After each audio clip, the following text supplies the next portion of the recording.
We give it a go. We're back. Are we live?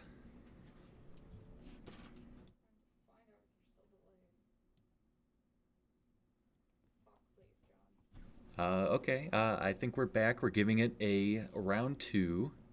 Uh, I'm getting motions of celebration, so it looks like I think we're in the clear.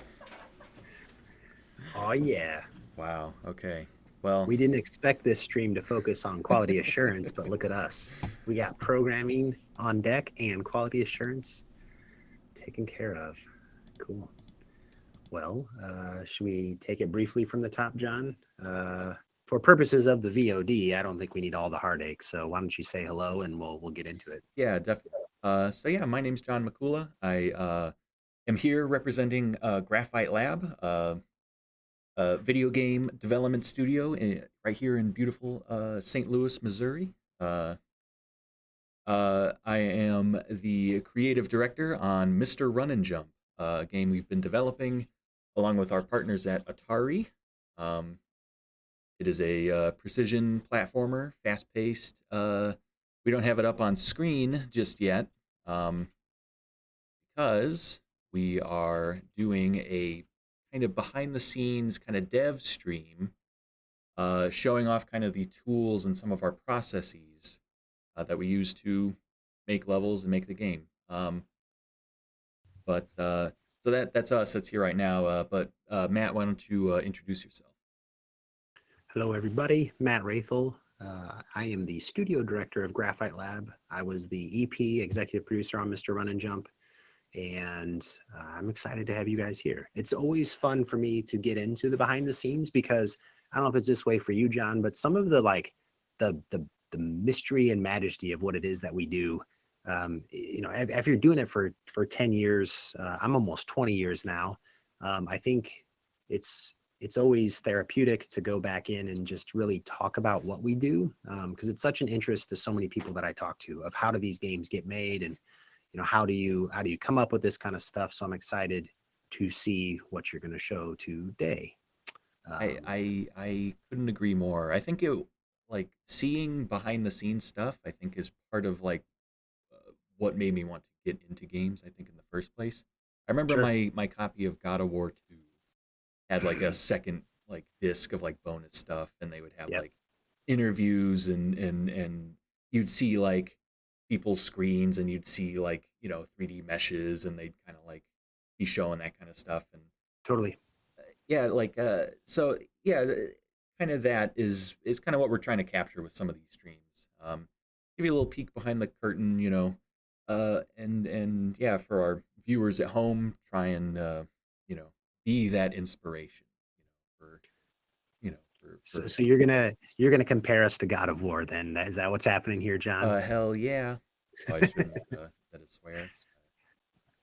I No, think I we'll get mean, past no. Look, Kratos goes into hell in those games. I think it was perfect. It was borderline dad joke territory. very true. Um, no, I that's funny because I watched some of the behind the scenes on God of War One with Dave Jaffe, and hearing Corey Barlog talk about God of War One, and like some of those techniques and stuff, like little tidbits that they shared there, I'm still using today as kind of like little parables and stories and techniques of production. So it's very cool. I remember seeing one on Rayman Origins about using Ubi art for how they built that one, and just being fascinated to see how another team gets work done. So Yep. looking forward to it. Well, we are not, unfortunately, we're not using UbiArt. We are here in Unity, Unity 3D. I think largely, very widely known, certainly among developers, but it is a fairly popular game engine, and we are here. I'm going to let's hit play.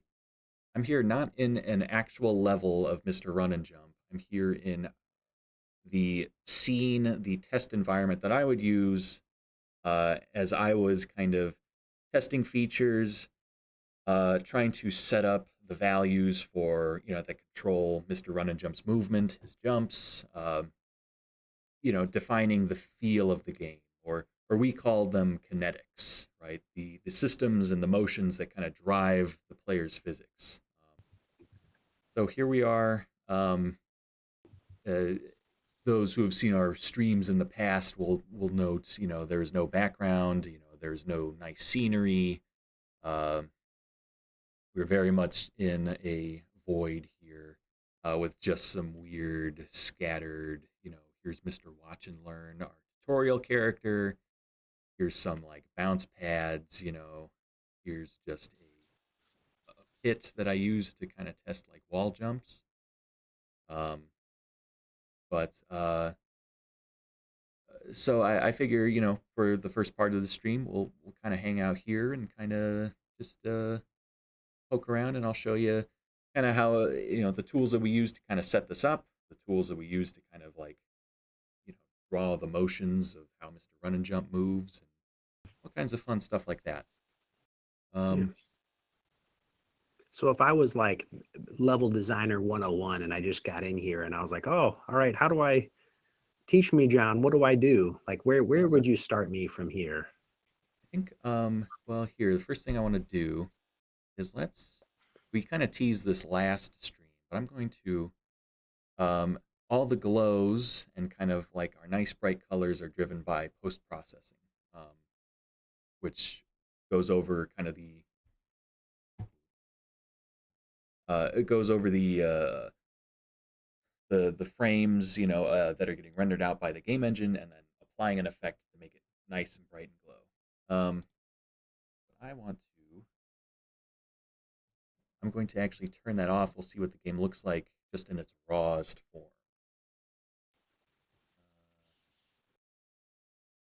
There we go. Game of the year. So I wanted to turn this off because Hardcore. it's going to make things easier as we kind of get in here. So here, I guess this is our scene. This is kind of the whole thing right now. You can kind of move, pan, scroll, all that stuff. I'm going to click on Mr. Run and Jump. We're just going to make him brighter so he looks a little better. There we go. Now we can kind of see what's happening. Quiet. Am I too quiet? There you go. Now you got How are things now? Now you got some bass. Okay.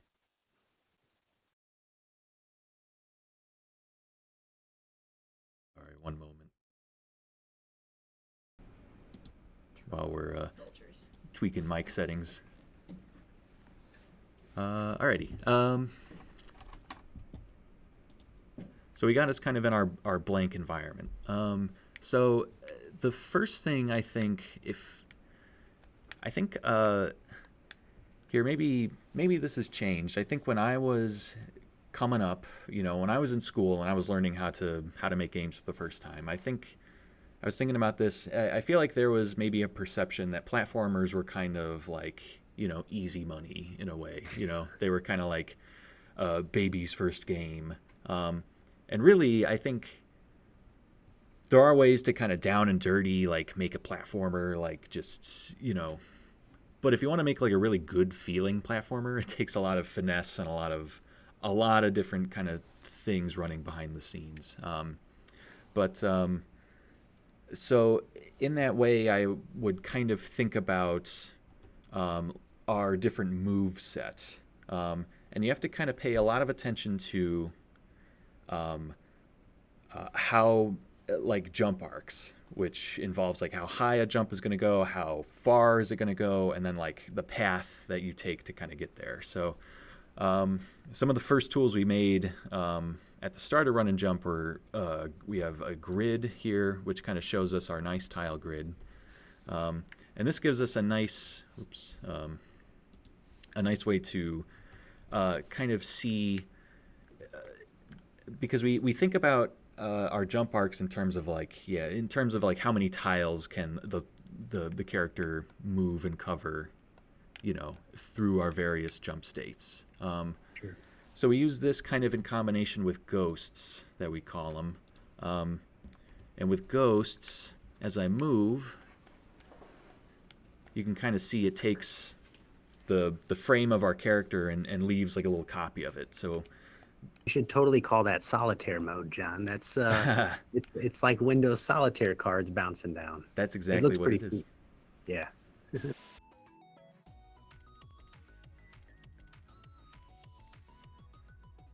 totally. Uh, so this is kind of and then as we get into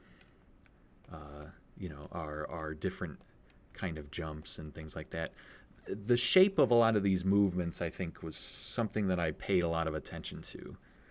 So like if I long jump, the arc of this, here, maybe I'll high jump so we can keep it on screen. The kind of the shape that this takes is something I paid a lot of attention to. Again, because it is like it is like the character of these jumps. It's like a personality thing, and this kind of determines like a lot of the overall feel of the game. So I wanted your different motions to be very distinct and have like those different purposes. And so using kind of these tools, I'm able to very visually see like, okay, jump looks kind of normal, right? And then long jump and then high jump. Um, Great. and our dive has a very unique character. And what's nice is you can kind of go into here and like with your ghosts kind of set up like that, you can kind of pick apart like how many frames it takes to slow down from a jump arc or different dives or things like that. So a really valuable tool. And in kind of the spirit of this, we have, for those familiar with Mario Maker, we have a ghost loading function here. Woo! So I'm going to turn off the post-processing, and then we could see. So this kind of does the Mario Maker thing, where it's recording kind of your movements, the whole game. I think it's outputting every other frame a character, but like as we get in here, we can see.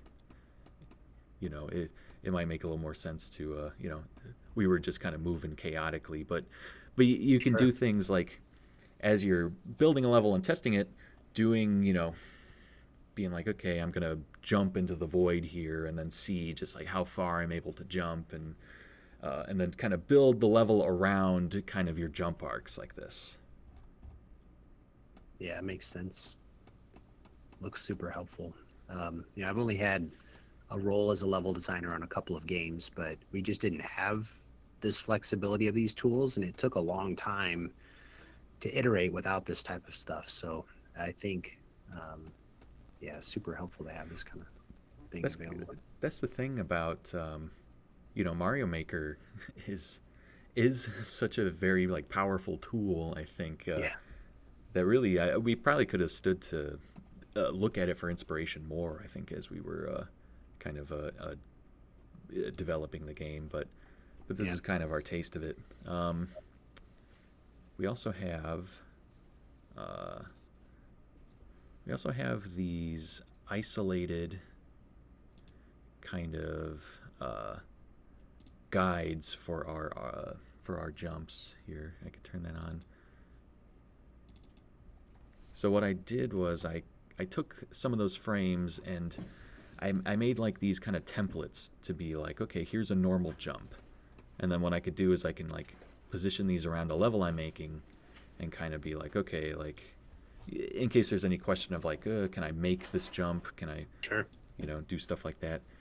Here's like a high jump version. Just be like, okay, if I put the high jump here, can the player get out of this hole? Sure.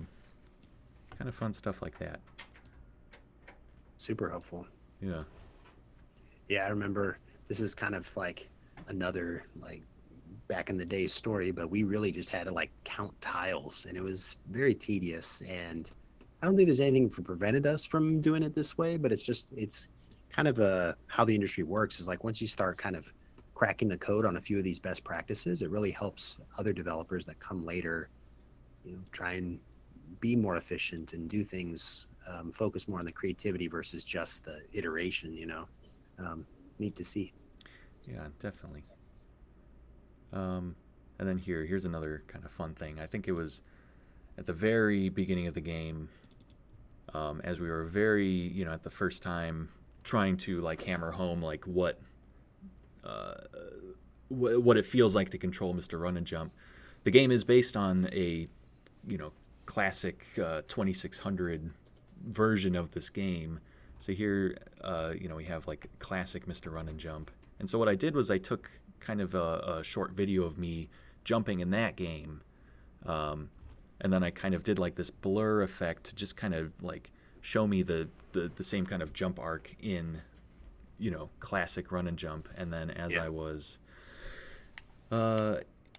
messing around in here, I forget here it is. So I could kind of like pull myself up here, and then I could enable the grid. The grid is on. It's getting covered by the image, but I could turn on ghosts. Oh, the ghosts are getting covered too. Here, if I shove this back. So I could take with my ghosts and kind of see how we compare to, Classic. yeah, Nice. classic. And we're actually pretty Pretty close. close. We get a little like smoother motion throughout, but Yeah. that was kind of nice. And then nice to be like, are we like wildly off from this existing thing? And in that spirit, I did the same thing with Celeste, which was another kind of inspiration, I guess, for the game. But same thing. We see their character, how they move through the space, and we get pretty close. We match kind of their jump height. I think we're a little shorter, but Yeah. by just a couple of a little bit here, not nothing crazy. Sure. And their grid is also different from ours, where their grid is actually much smaller. Looks like it. So they're covering maybe like 4 tiles up, whereas we're covering 3. Sure. So all of these like things really determine like what it means, like when you're making a level, like just what you can do with it. Like these fundamental properties like really determine like the shape of your levels and just how it works overall. So at the very outset, it's important to get this stuff kind of somewhat right the first time, so that you're not like, hey, actually I made it so we jump 4 tiles high instead of 3, and we're like 6 months into development and everyone has to go and like retweak all their levels, and that's a huge, like, monstrous pain. For sure. So let's see. Let's get rid of this. I'm gonna make our boy nice and bright again.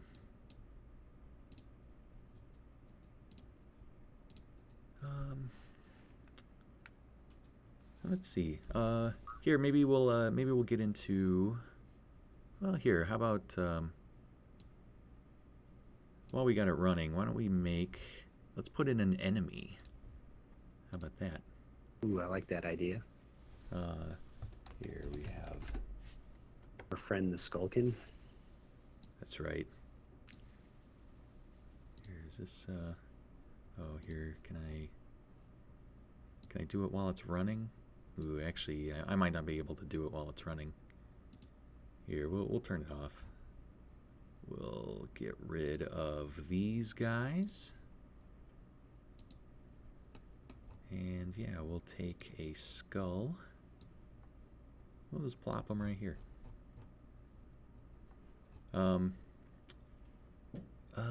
There should be some. Oh, where are the? There we go. There's my gizmos. So now we can see. So our Skullkin is our, the first enemy the player encounters. Nice and simple. Basically, he's just going to go back and forth between these 2 positions. We get because the enemies are so, or as simple as they are. There's not too much we can do with them. But here, now that he's in here, I can actually Here I have to sync this. I have to save. And then now that he's in here, we should be able to see him going, and we'll be able to mess with his values while the game is running, and we should be able to see. There he goes. Here, I was gonna make us brighter. You know, that's another thing. I keep going back to like comparing the old way versus like the current way. But when we were doing stuff like one of the Ben 10 game I was talking about earlier was one of our first on the Xbox. And it completely blew me away coming from the DS. Like to be able to edit stuff while the game was running on the Xbox was just like such an efficiency booster. Because you just weren't able to do that on any of the like the handheld systems from Nintendo.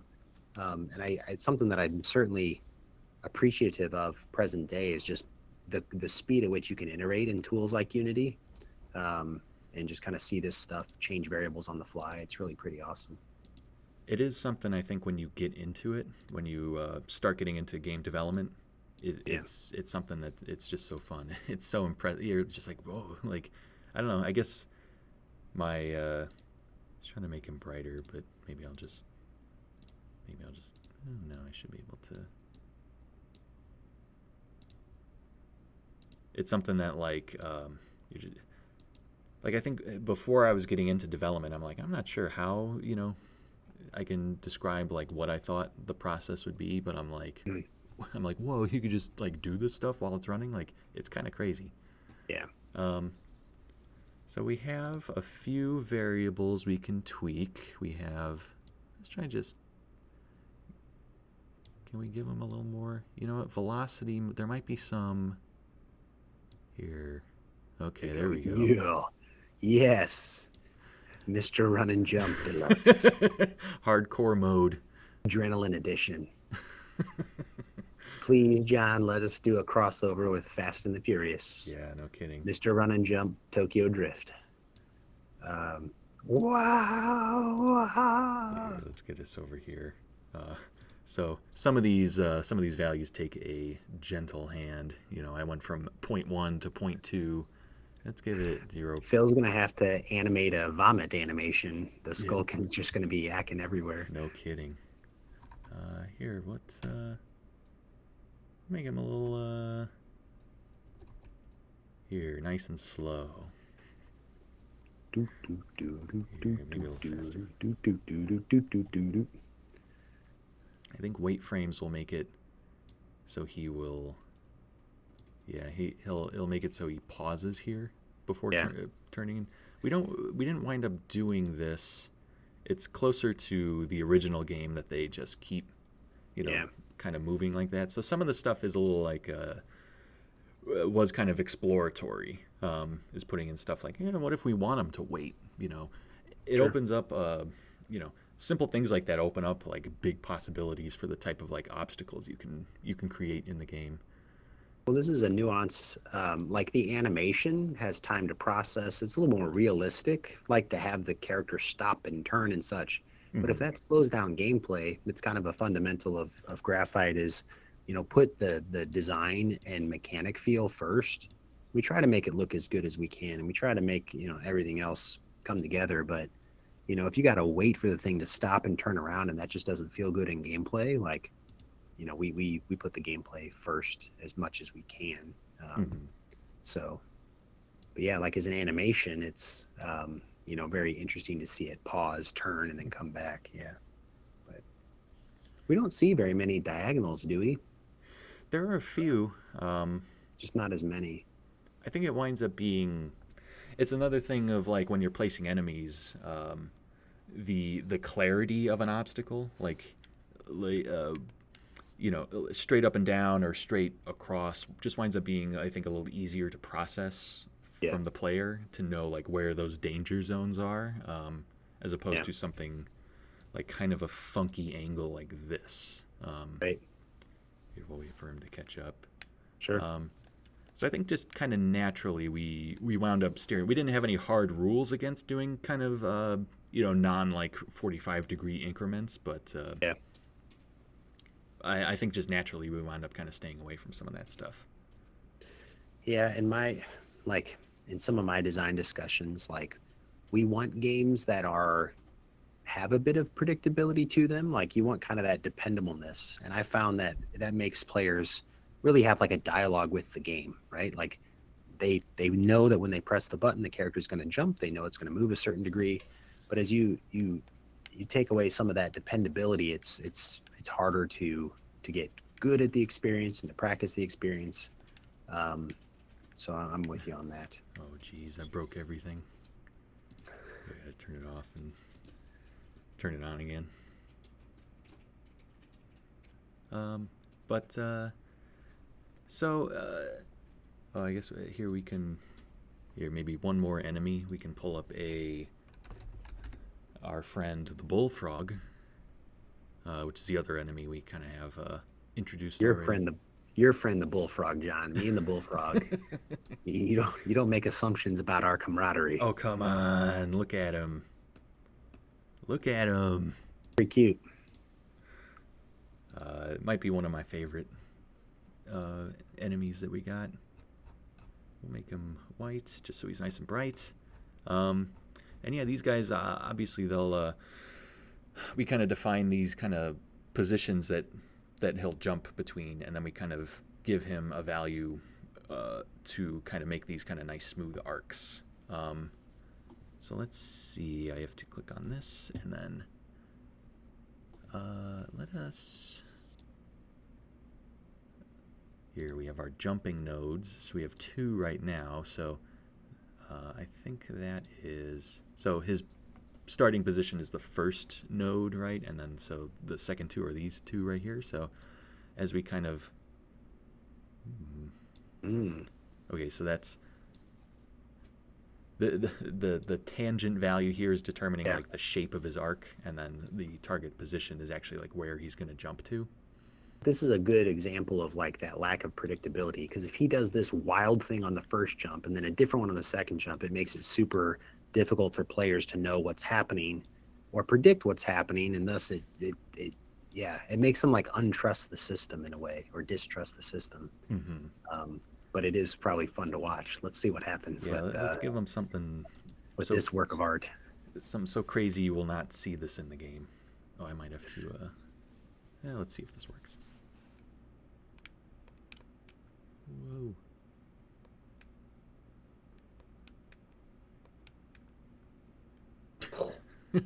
Wow. Whoa.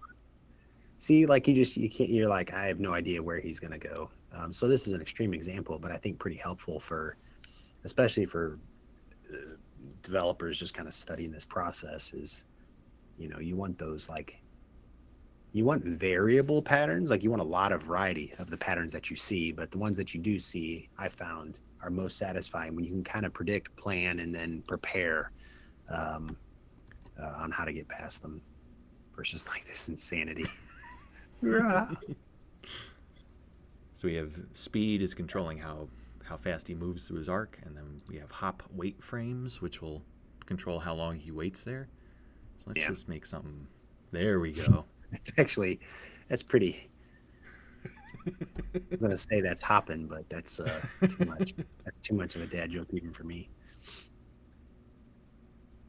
There's another one too, like the idea that this character's landing spot doesn't land on one of the planned platforms, just again throws it yet another different way. And I keep bringing that stuff up because one thing I tell like students or anybody else that I'm talking about with game design is like, you don't really get much of this for free. Like you still have to design all this to behave in a certain way.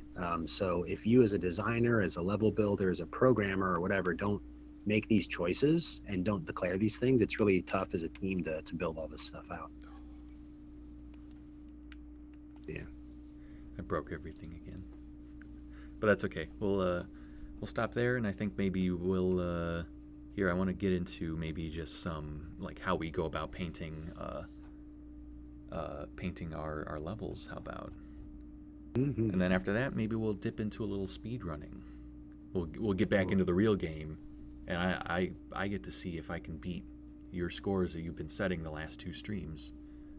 I'm looking forward to it. So stick around for You that, gotta viewers. you gotta leave Crazy Bullfrog in there though.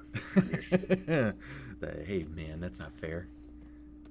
Uh, so our let's see, our game, the geometry of our game is made up of tiles, of course, like a lot of games. I feel like that's somewhat common knowledge, is kind of tile based, 2D platformers, all that stuff. Um, Unity kind of has a system built in to handle a lot of this stuff. And so we take good advantage of that, called rule tiles. Um, so that here, if I go here, if I make this a little bigger so the people at home can see, but these are all like the tiles in the game, right? So we see like here's like the corners and all the shapes, like all the kind of border kind of colors and things for every kind of tile configuration there can be. Um, and basically what happens is we condense all this stuff into this rule tile, which when I click on this and then just start painting, it automatically kind of fills in. It's kind of hard to see, probably because it's so dark, but automatically kind of fills in. You can at least see like the purple border, right? Like, sure. So we use this. We paint our rooms, and we can kind of just make whatever, whatever shapes we want. Yeah, it's another nice efficiency, and I know that rule tiles haven't been around forever in Unity, but it definitely brings it closer to that Mario Maker level of convenience to not have to worry about your corner pieces or, the other stuff like that. So it's Definitely. again speeds up the creativity and it limits errors as well. Just as a designer, and let's say you got to draw 1,000 tiles, the chance of you making a mistake on one is pretty high if you miss a corner here and there. But with these rule tiles in place, the effort that goes into setting it up definitely saves development time down the road. Oops. Trying to pull this down. Sync that. I'll just save it. Let's see. So I added a couple more floating platforms, and I gave us a little tunnel to crawl around in. Oh yeah. Creativity on the stream says the bullfrogs are so squishy, and that makes me think that having the bullfrogs as actual squishies would be a great idea. I'm sure there's some place that we can reach out to and just have them make squishies. I want like a stress doll of it where I can squeeze and like its eyes pop out. Oh gosh, yeah. Those things freak me out. But like what I'm talking about, like the foam squishy craze of like 5-6 years ago, like pre-poppets. These squishies were everywhere. Sure. But I'm sure you can go to a place and get those made pretty easy. I don't know about the ones with like the eyes bugging out. That seems like it's an extra step. Probably. But yes, and honestly, like there's probably a little more like there's probably some nuance in here, but like in terms of like just getting tiles into the game, like this is kind of about it. We use kind of our own collision systems. We don't. I mean, it's within Unity, but it's Unity has like their like boundary boxes and collidables and things, and we wound up kind of like typically you would use those. You would paint like boxes around to kind of determine like where you can and can't go, and we wound up circumventing that for a more like direct kind of code-based solution that winds up performing better. So each one of these like green squares is represented just more like a point of data as opposed to like a whole collidable, boundary box that you have to interact with. So yeah, like just kind of painting stuff like this, and then in terms of like we have a few like ground rules, like we never have floating single tiles like this. We determined that was it was too precise of a jump to land on that and then jump to another like single tile like this. So we always have to have at least 2. And then I think we wind up having it like 2, like, or like 1 tile tall or wide, like winds up looking a little strange at times. So there's typically always, this kinds of winds up being our minimum like platform size. Unless we're doing like a roll maneuver, in which case we can kind of paint these kind of 1 tile tall, tunnels like this. Sure. Because Mr. Run and Jump is, I think he's 2 tiles tall, or maybe 1.5. Yeah. Yeah. But then when he rolls in a ball form, he goes down into 1 tile high. Yeah. And then I'm trying to remember any other interesting like guidelines that we would follow about like what tiles we place where. Typically, I want to like avoid kind of a stair step pattern like this, just because we wind up. I don't know. I guess it becomes like a feel thing of just like boom, boom, boom, boom, boom. As you kind of walk down this thing. So we kind of avoid those, and then I think another big thing is like avoiding like spots where you're going to like hit your head. So like even though Mr. Run and Jump will like fit in this space, like it wouldn't be great to like put like a spike in this spot and then you have to jump and then like hit your head on these. Like it just doesn't feel particularly good. Like something we try to enforce with giving the player a lot of room to breathe. Sure. Because Mr. Run and Jump has such a wide move set, and he can long jump, high jump, double jump, wall jump. Like he can do all these things, and he covers a lot of ground, a lot of space. And so if you're just like bopping your head, when you're trying to pull off these maneuvers, it just doesn't feel very good. Sure. It's just kinetically very unsatisfying. But there's probably a few other things. I'm just a few other guidelines that we would follow, but I'm kind of forgetting about them now. These are some here. Rock Hopper Games from the chat. These are some really great insights into designing for tile platformers. Thanks. Hey, you're welcome, Rock Hopper. Thank you for checking out the stream. And yeah, I'll take this moment to say if you're enjoying the stream, we're trying to do these every Friday, at least up until the game releases, which Lord, who knows when that will be. But coming soon, very, very soon. But so yeah, follow Graphite Lab on Twitch. Check us out every Friday. We'll be here. We're trying to do these kind of dev-centric streams. Last stream we had our Phil Snowbarter on here talking about art. He was the lead artist of Mr. Run and Jump. We're trying to get some people from Atari on here. We're trying to do all kinds of fun stuff. And yeah, you could check out Mr. Run and Jump on Steam. Wishlist it if you can. Would help us out a lot. That just helps us. It boosts our algorithm and does all kinds of nice things for us. Makes John feel good. Makes me feel good too. It does.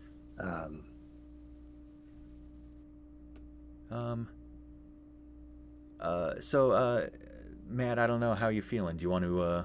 Should we hop into the real game and maybe do a little bit of speed running? Yeah, man, I'm ready if you're ready. I am excited to see your path through 1-1 in particular.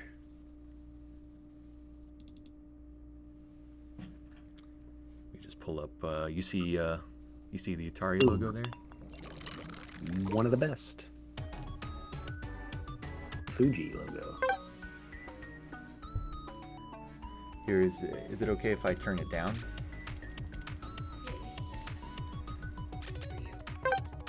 Just going to. Oh, gotcha. Okay. Yeah. Yeah, I put the game settings down last time I was playing just because it's kind of hard to juggle the conversation and the audio at the same time. And then, is there a way to turn Matt up? I can just talk louder.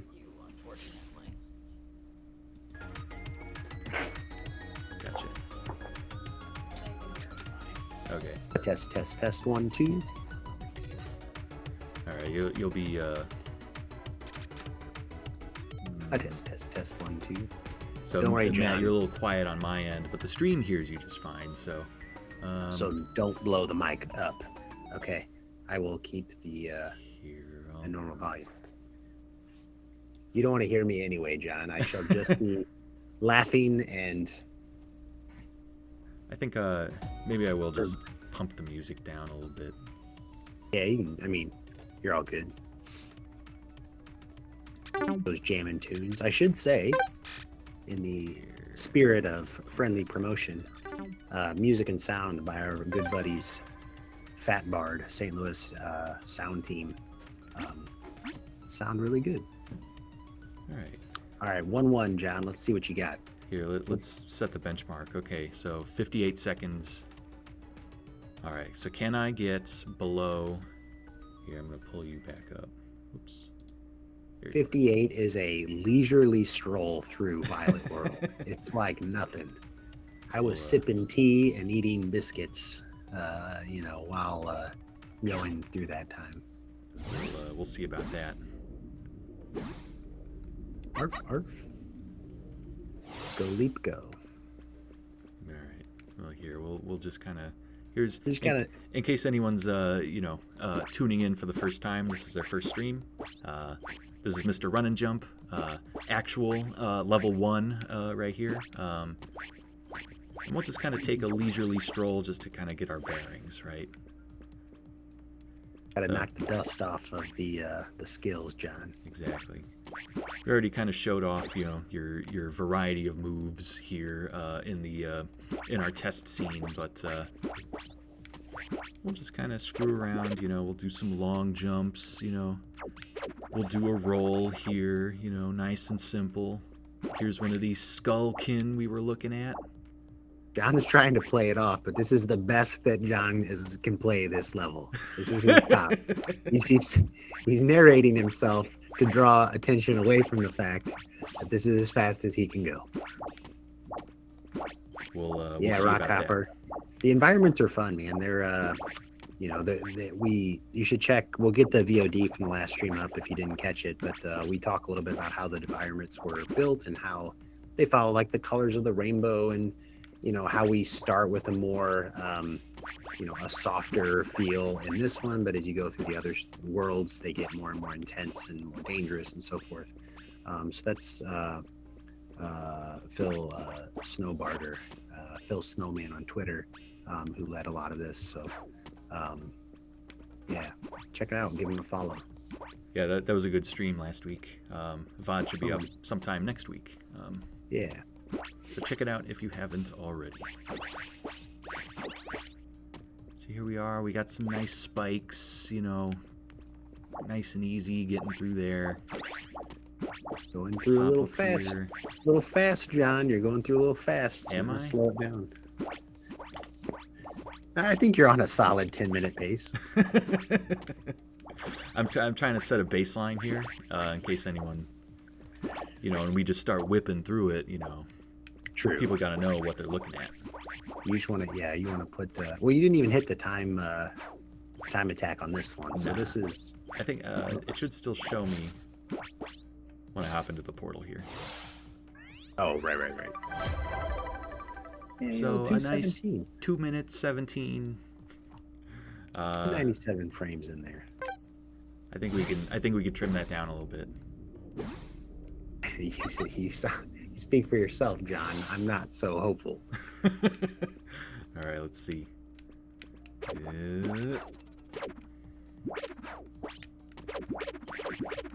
Oh, he's going for it, folks. That's a clean transition.